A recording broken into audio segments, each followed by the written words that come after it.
In the peaceful village of Kawanda, where the fields glowed golden at sunset, lived a sweet 6-year-old girl named Amina.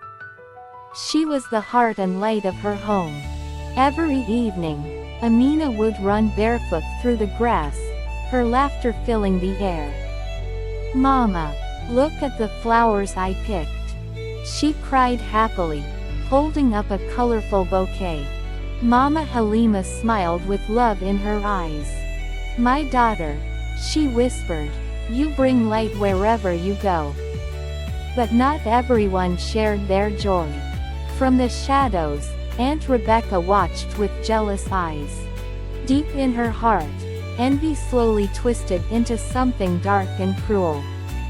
Then, on a stormy night, as heavy rain pounded the village, Rebecca slipped silently into the house while Amina's parents slept. She covered the frightened child's mouth and carried her away into the darkness. "Mama," Amina whimpered softly, her voice lost in the roaring storm. By morning, the terrible truth was discovered. Mama Halima fell to her knees, screaming until her voice broke. Baba Karim searched every path, every forest, calling his daughter's name, but Amina was gone. Far away in the noisy city, little Amina trembled with fear. Tall buildings towered over her like giants. Cars honked loudly. The world felt cold and overwhelming. She clutched her torn dress, tears filling her big innocent eyes. Aunt Rebecca took her to a grand mansion owned by a cruel woman named Madame Diana. "This girl is strong," Rebecca lied. "She can cook, clean, and obey."